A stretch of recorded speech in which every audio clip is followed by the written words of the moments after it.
Welcome to Black Rock City, and before we begin, here's a history lesson for you. Burning Man originated in Baker Beach in San Francisco in 1986. It's here where the first 2.5-meter, roughly 8-foot wooden man statue was burnt. The idea of Burning Man was the brainchild of Larry Harvey and Jerry James. By the 1990s, there were so many willing participants that San Francisco authorities banned the festival. Burners had to look for a new spot, and the Nevada desert became the festival's new location. An event that began as some friends around a campfire, now, 30 years later, will amass 70,000 people from all over the world. Now, Black Rock Desert is home to Burning Man. Thousands of years ago, a body of water stood in the very spot that is now a dried-up lake bed. It is one of the flattest surfaces on Earth, and in 1987, the world speed record was set here. 1,228 kilometers per hour. That's 763 miles per hour. This place is renowned for its dust storms that cover absolutely everything. Interestingly enough, it's not sand, but alkali that form the bottom of the lake. Spanning kilometers in all directions, there is no life, no water, and extreme temperature changes. Thanks to the hard work of thousands of people, once a year, this place becomes a city in the desert that exists for just 1 week. A place called Black Rock City. It is here where Burning Man comes into being. Burners are faced with a mammoth task: to adapt to the desert and build housing and infrastructure, then secure it all from wind and dust, fill everything with lights, all while maintaining an authentic look.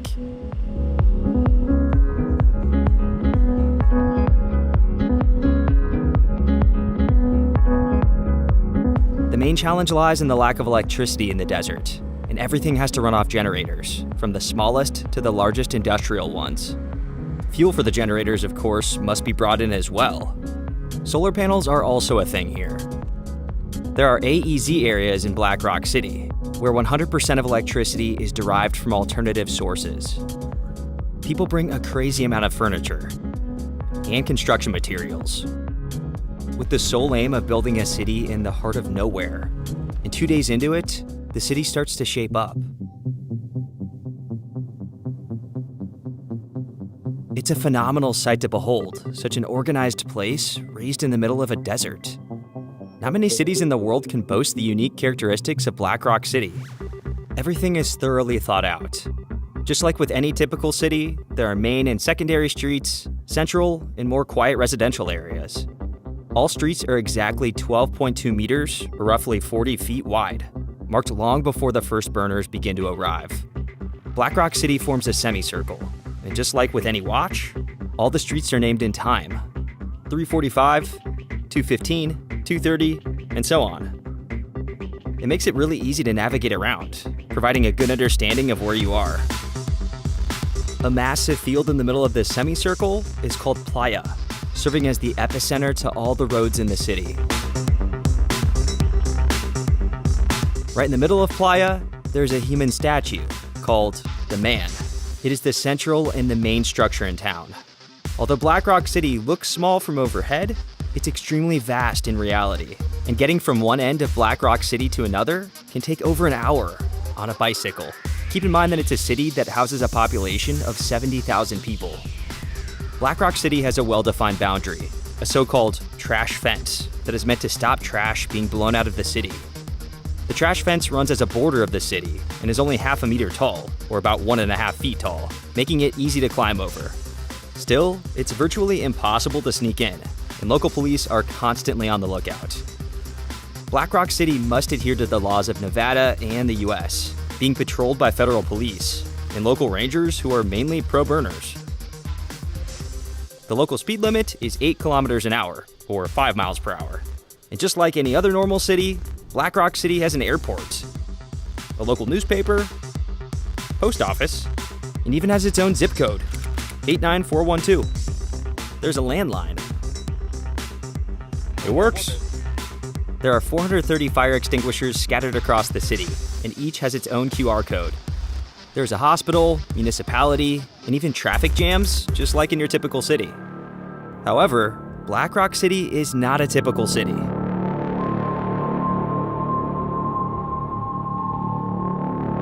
It's a dusty fantasy of how a post-apocalyptic world would look. It's like a Fallout game and Mad Max put together. Here, you constantly have to pinch yourself because it's hard to believe that you're not dreaming.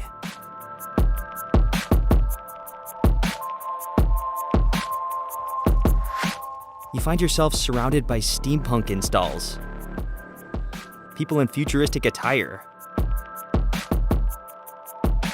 and art/mutant cars that impress me the most. There are hundreds of them here, all in true Mad Max style.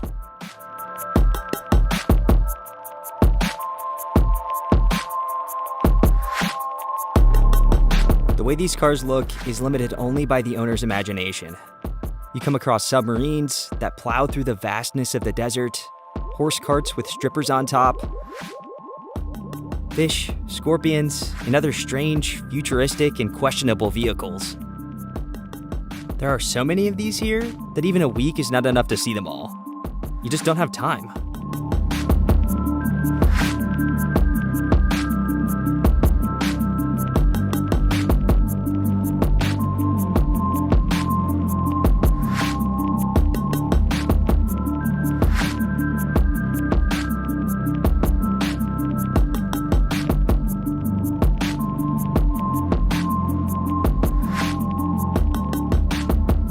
As per the Burning Man rules, you can go on any art car out here, and that's why they undergo rigorous inspections, getting a numbered plate that allows it to enter Playa. Most art cars are equipped with propane. You'll see why later. And sound systems.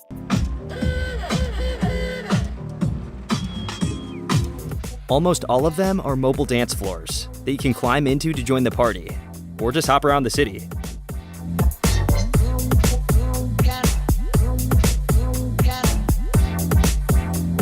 Still, bikes are the main form of transportation at Burning Man. That's mine, and my neighbor Artem's e-bike. Given the size of this place, it's hard to survive here without a bike, and parking it is similar to something you'd see in Amsterdam. The only difference is, you'll never see bikes like this anywhere else.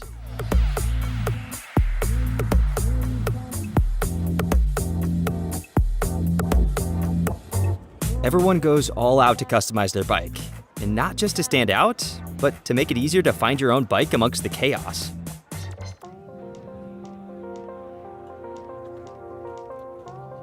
You also need a bike to travel around Playa, the biggest part of the city. Playa is an outdoor museum, a place where hundreds of artists from across the world put up their work. It's not just paintings, it's full-fledged art installations.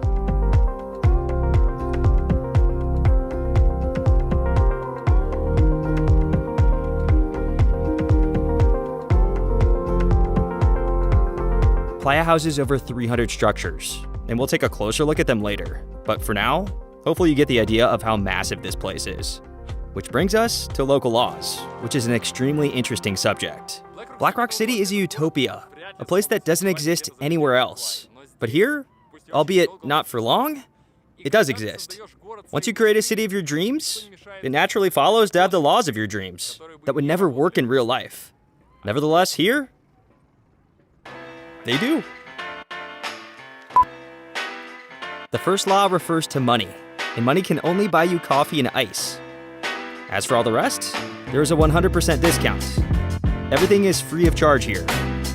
Free bars, free food. Activities are free as well. For example, beer in the fridge, you just come and help yourself. Most things are free here. And if you are in need of something, you just need to ask for it. Burning Man is a utopian take on human relationship, something that may just theoretically exist. This relationship model set out between people is close to ideal. Everyone does something for the benefit of everyone else. Burning Man is a take on ideal society in the middle of a Nevada desert. Some repair bikes, as bikes are extremely useful and have a tendency to break. Some repair shoes, where you leave your torn sandals and pick them up repaired the next day. Free, of course. Some open clothing stores, where you just take what you need. Some spray water over you, which, believe me, is very handy. Some give out fruits. make candy, or pour your beer, just because someone has to do it. So I'm in the middle of Playa now. It's so hot here. And these guys pull up in an art car, and they're like, dude, do you want some iced tea? And I'm like, yes, please. Everyone shares here. It's so incredible. Whenever you have some free time, you can also eat for free throughout the whole week. What are we waiting for? Hot dogs. They're giving them out for free. Every day at 3:30. Hence the line. A line like this takes about 20 minutes to get through. But hey, at the end of the day, it's free food. Thank you. You're welcome. Same goes for breakfast and dinners. Free food is everywhere you see a line.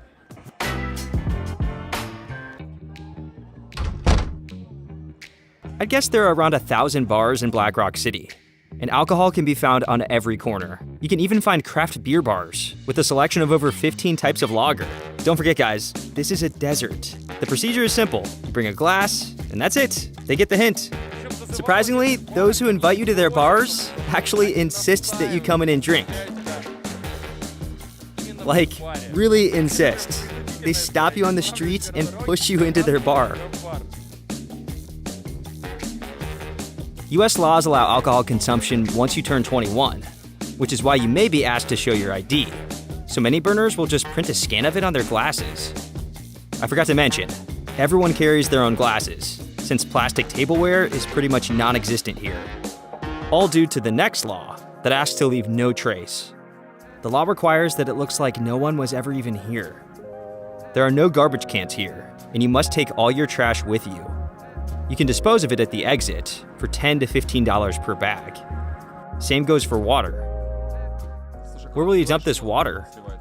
We put it in buckets and bring it out with us when we leave. You can't dump it here? No, you can dump clean water, like melted ice for example, but even then you have to spread it out across a perimeter and not in one spot. But if you have a lot of it, it has to be carried out. Brands are forbidden in Black Rock City. You won't see any here. And I had to tape everything up back at home. Burning Man allows you to do and express yourself in whichever way you like, as long as it doesn't harm others. Want to go all nude? They'll allow it, and many people take them up on the offer. Though most people do wear clothes, making costumes a strong form of self-expression. Burners start prepping their costumes long before the event, and some actually tailor them out. Your attire must include a belt, where you can hang things you need. Shades, comfy shoes, although looks are more important, and a dust mask. The more extravagantly dressed up you are, the better it is. So, people dressed like me stand out the most. Those who are dressed alternatively represent the real burners. We change into multiple costumes throughout the week. And since it's hot here, most of the costumes are minimal. Still, everyone looks bright, extravagant, and asks to be photographed.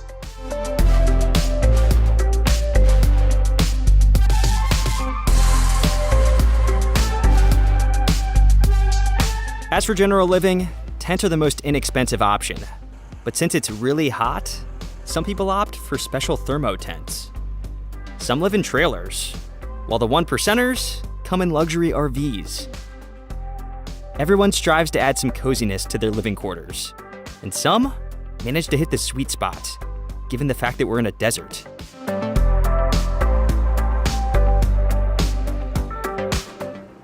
We decided not to put in a whole lot of effort and constructed a simple layout. Most importantly, our fridge was packed with goodies, and the freezer was overloaded with food that the guys I lived with crammed in. There was, in fact, so much of it that half of it went back home. Just so you can fully appreciate how prepped we were, we even brought a no-rinse shampoo. Water, being the most valuable resource, must be brought in tanks, and you will need plenty of it. Still, there is not enough of it to shower, so this is what bathing looked like. Yep, a whole week of this. I know, it looks terrible, but it's actually not that bad. Dishes are washed in the same manner. Burning Man is like a training course on how to utilize wet wipes to their utmost potential. Wet wipes are extremely important here, as Black Rock Desert is renowned for its sandstorms. People do try to protect against it, but it still ends up everywhere, since it consists of tiny particles. When the storm hits, it looks like the movie The Mist, with visibility decreasing to around 5 meters, about 16 feet.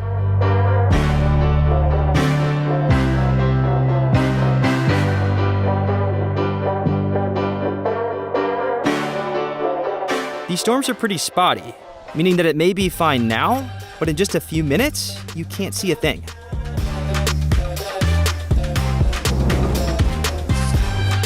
You get used to it. This is what you'll look like after a small storm. As for my camera, this Burning Man became its last. Same goes for my clothes, and my Converse are now an art piece at my studio. Didn't even bother with cleaning them. There's something primal in everything that happens at Playa. In our normal, everyday lives, we avoid living in filth. But here, for these 7 days, you actually start to enjoy living and being in the dirt. Since there's no cell reception in the desert, the only way to get in touch with a friend and arrange a meetup is to write a letter and leave it in a designated area. And you'll only hang out if your buddy happens to come across it. It's not an easy living, I tell you. Some people I met here, I struggled to find later on, and I didn't think to leave a message. Probably the most amazing phenomenon at Burning Man are the art installations. These installations are made specifically for Burning Man by independent artists across the world. I can't even comprehend how much effort each installation required. Not only to build it, but also on the logistics and service of it. I didn't manage to see them all, but here are the ones I did manage to capture during my week at Burning Man. Each installation carries its own meaning, looking absolutely surreal, like a real mirage in the desert.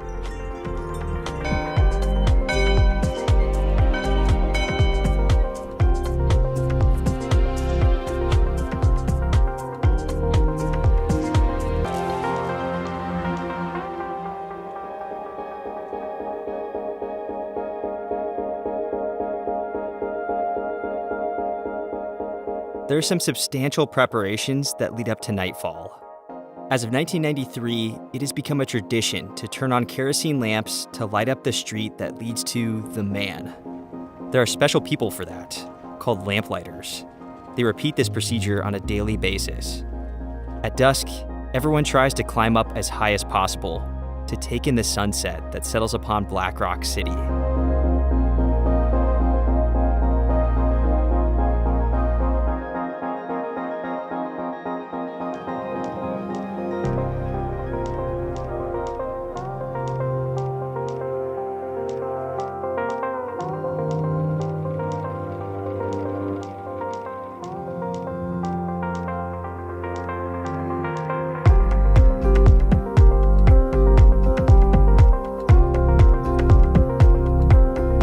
It's during these hours that the desert dresses up in unreal colors. It only lasts for 30 minutes, but this is when the landscape becomes otherworldly.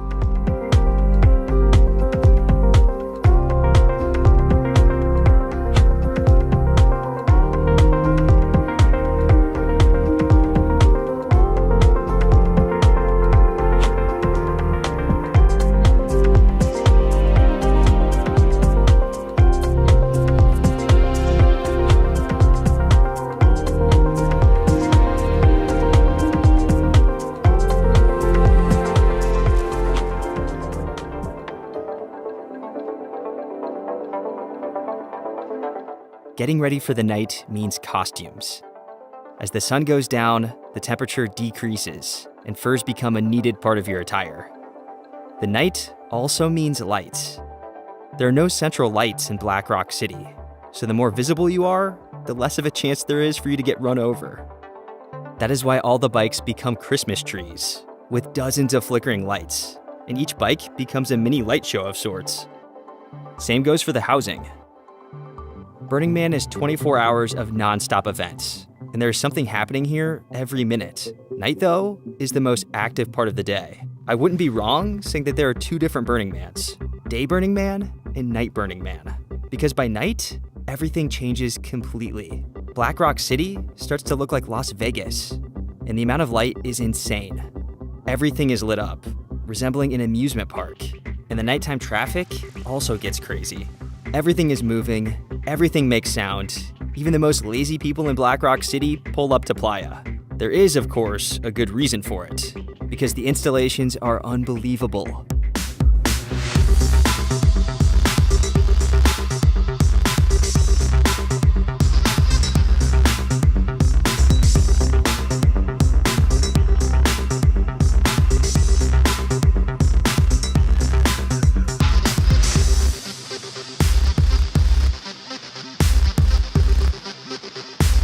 You really can become overwhelmed here at night because it's so hard to take everything in. Especially when you see something like this.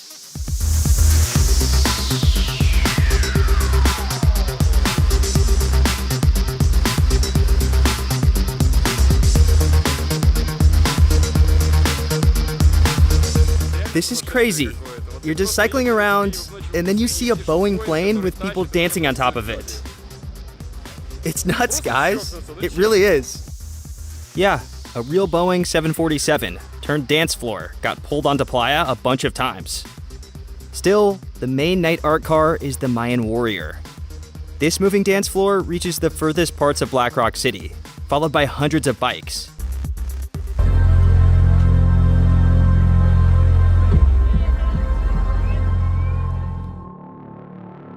It's one of the most expensive art cars here. And according to some sources, it costs anywhere from $3 to $8 million. It boasts 24 subwoofers and roughly 70 kilowatts of sound, capable of reaching any part of Black Rock City. Couple that with a sublime laser system, visible from any part of the city, fire setup, and one of the best DJ lineups at Burning Man. Burning Man always attracts top DJs from the electronic scene, with the likes of Carl Cox, Jamie Jones, Martinez Brothers, Guy Gerber, and many more. If these names mean nothing to you, just know that these guys are as good as it gets. Given that all art cars are practically dance floors, and there are so many of them here, most of them are actually empty. Nevertheless, they're all on another level. So much so that any city in the world would be glad to have even just one of them.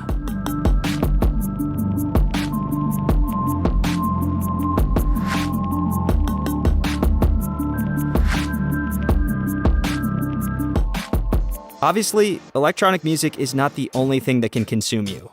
Burning Man by night is like an amusement park, where everyone can find something interesting to do. Attractions include, but are not limited to, rides, skate parks, and even a circus.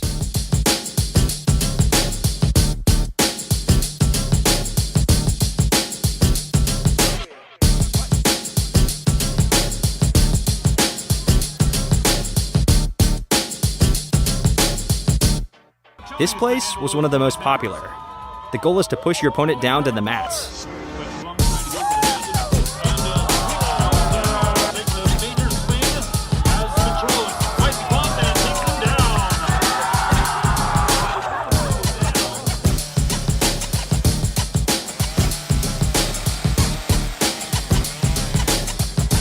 Or, how about a self-portrait carved out of a block of wood with a chainsaw?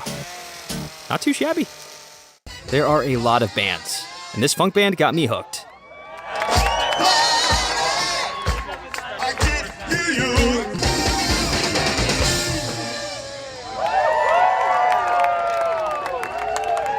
Now to the fire. I bet the expectations are high thanks to the name of the event, and there is really lots of it. It's everywhere. On DJ booths, signs, and even costumes. These horns are made out of metal and are connected to gas tanks on this guy's belt. It's the most hardcore attire I saw here. Fire at Burning Man accompanies music and can even be carried in your hands. In this game, you have to send a fireball into a hole. The Octopus is the most fire-intensive car at Burning Man. It's a highly technological structure where everything moves, and it can also do this.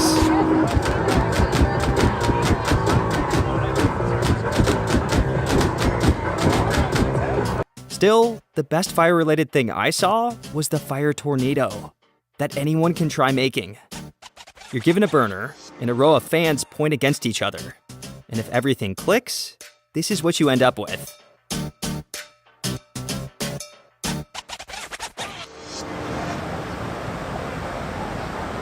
Yep, there is a lot of fire here. I don't want to leave you with the impression that Black Rock City by night is just a party. It's a separate and diverse world where everyone will find something to their liking.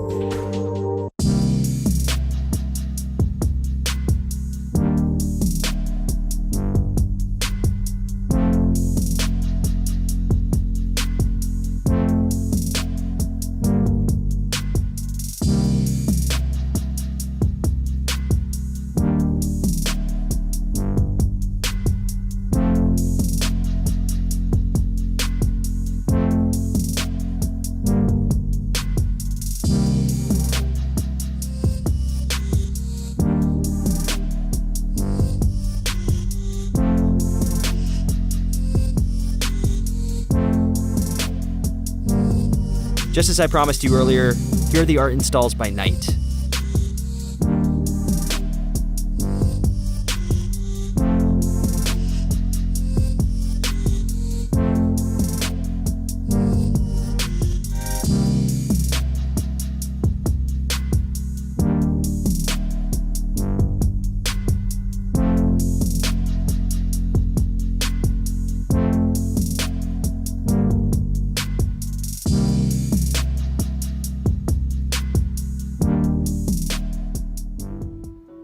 I still haven't told you about one other important structure in Black Rock City, the temple. This year, it was called the Temple of Direction, resembling Uzi-Minari Temple in Kyoto, featured in my Japan video. The temple is a place of spiritual cleansing, where you can attempt to bring closure with loved ones. Many people leave pictures here of those who passed away, their belongings, and notes. It's always quiet in here, unlike much of the Burning Man vibe.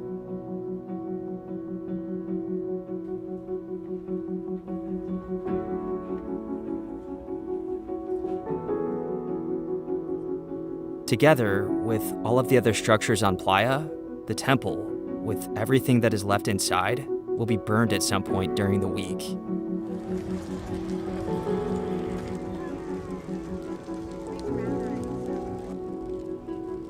The burning will start midweek, and the smoke can be seen from any point of the city. The burn is always grandiose, with smiling faces all around. The temple, on the other hand, is different, burned in complete silence.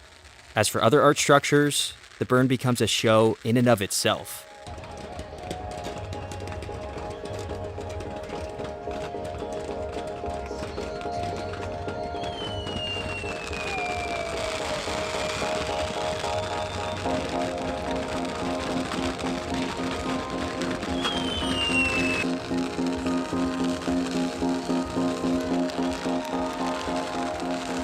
It's here where I first saw a fire hurricane formed, due to an extreme change of temperature.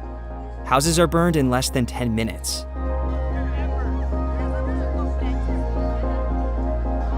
The heat is intense, really hot, and I'm pretty sure it's gonna burn all the hair on my legs off.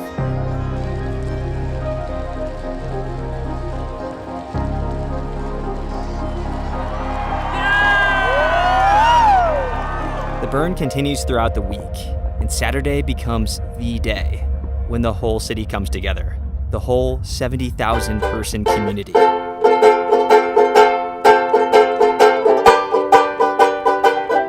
I keep telling myself that it'll be fine. You can't make everybody happy all of the time. Lately I found this place where nothing seems right, and I don't know what to think about the night.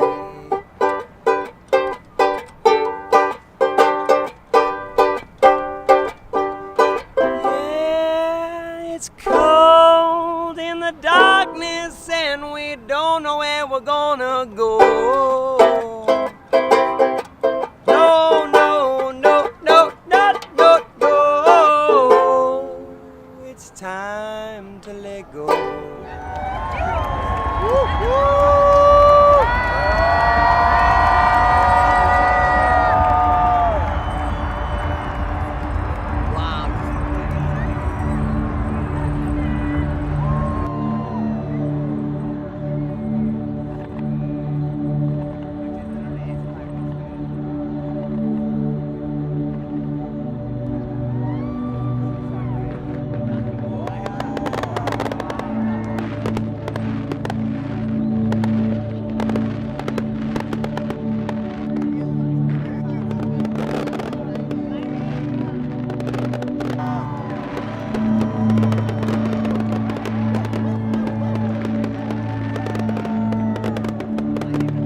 Man is a game, and there are so many people who play it, and their belief in it is so strong that even if it's not for long, it becomes a reality.